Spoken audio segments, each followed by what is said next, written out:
Eğer diyalog aranacaksa hükümet arayacaklar. Biz bu konuda yapacağımızı yaptık. Çok fazlasını yaptık. Yapmamız gerekenin çok daha fazlasını yaptık. Sırf ölümleri durdurmak adına defalarca bizler görüşme yaptık. Bu saatten sonra artık şu dakikadan itibaren çözümü bulmak zorunda olan hükümettir. Çünkü BDP ve DTK artık taraftır. Açlık grevci tarafıdır. Bizzat açlık grevinin içindedir. BDP ve DTK açlık grevi eylemcisidir. Bu nedenle hükümet artık bizzat kendisi görüşmeye aramalıdır. Bizzat kendisi cezaevlerinde özellikle bu işin doğrudan muhatabı olan tutuklularla bu meseleyi oturup konuşmak durumundadır. Aksi takdirde bütün olup bitenlerden ve olacaklardan çok açıktır ki konuyu, meseleyi buraya getiren hükümetin kendisi sorumludur. Başta da başbakan olmak üzere kendisi sorumludur. İstediği kadar bu sorumluluktan kaçmaya çalışsın. Tecriti yapan sensin. 10.000 insanı tutuklayıp içeriye atan, ana dilde savunmalarını engelleyen sensin. Ölümleri durdurmak için gösteri yapan, halka saldıran sensin. Cezaevlerinde ölümler çıkarsa sorumlusu da sensin. Hiç sorumluluğu sağa sola atmaya gerek yok. BDP ve DTK ve Kürt halkı onun dostları 62 gündür ayaktadır. Sırf ölümler gerçekleşmesin, talepler ölümler gerçekleşmeden hayat bulsun diye çaba sarf ediyorlar. Ve biz bütün halkımıza bugüne kadar yürüttüğü bu coşkulu, görkemli sahiplenme ve mücadeleden dolayı sonsuz teşekkürlerimizi sunuyoruz. Ama gün gerçekten oturma günü değil. Mesele açlık grevi meselesi de değil. Bir halkın özgürlük meselesidir. Özgürlük davasıdır. Kimse bizi kendi topraklarımızda köle muamelesine tabi tutamaz. Bir gün bu zulüm bitecek. Bu camlarımızı, kapılarımızı kıran işgalci anlayış bu topraklardan gidecek. Ama bunun için daha fazla, daha kararlı mücadele etmek zorundayız. Bunu yapmak zorundayız.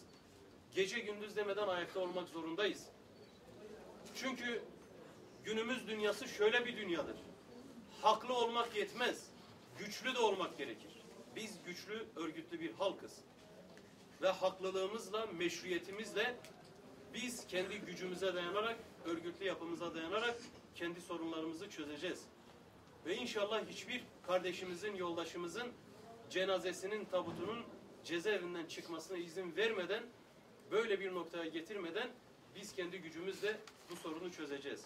Karşımızda siyasi ahlaka sahip bir anlayış olursa çözüm 1 saat içinde gerçekleşir. Çözüm bu kadar basittir.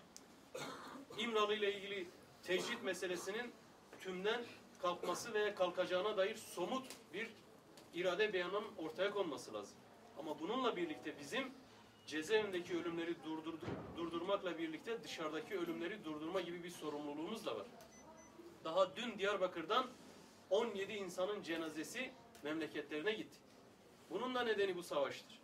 Dolayısıyla müzakerelerin yeniden başlayacağı zemini oluşturmamız lazım. Bu da siyasetçilerin ahlaki görevidir. Hem içeride cezaevinde hem dışarıda, dağda, şehirde ölümleri durdurmak zorundayız. Biz böylesine siyasi bir öngörüyle meseleye yaklaşıyoruz, ciddiyetle meseleye yaklaşıyoruz. Bugün eş başkanlarımızın da, belediye başkanlarımızın, milletvekillerimizin, DTK daimi meclis üyelerinin aralarında bulunduğu ve içeride on binlerce tutukluyla birlikte devam eden bu açlık grevlerinin bu çerçevede ele alınması bütün sorunlarımızın çözümünü daha da kolaylaştırır. Bizler hep birlikte çok daha sağlıklı bir diyalog zeminine kavuşabiliriz. Bu açlık grevleri yeni bir müzakereye, yeni bir barış arayışına vesile olsun istiyoruz. Ölümlere değil, çözüme vesile olsun istiyoruz. Ölümün kapısını değil, çözümün, hayatın, yaşamın kapısını aralasın istiyoruz.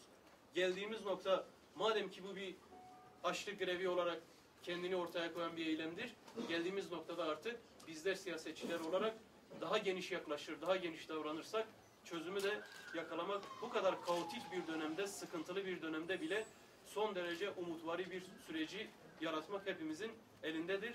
Ben bir kez daha bütün arkadaşlarımı, özellikle cezaevinde 62. güne giren arkadaşlarımızı buradan hem selamlıyoruz ama şu mesajı da tekrarlamak istiyoruz. Açlık grevine dışarıda başlayan vekillerimiz, başkanlarımız, yönetici arkadaşlarımız, siyasetçiler özellikle de ilk gruptaki 64 açlık grevci arkadaşın yükünü omuzlamak istediler. Dolayısıyla biz hiçbir arkadaşımızın ölümüne göz yumamayız. Onların sorumluluğu her şeyden önce bizim omuzlarımızdadır. Onlar bizim yoldaşımız, arkadaşımız, mücadele arkadaşlarımızdır. Birlikte siyaset yaptığımız arkadaşlarımızdır. Kararlılıklarından şüphemiz yok.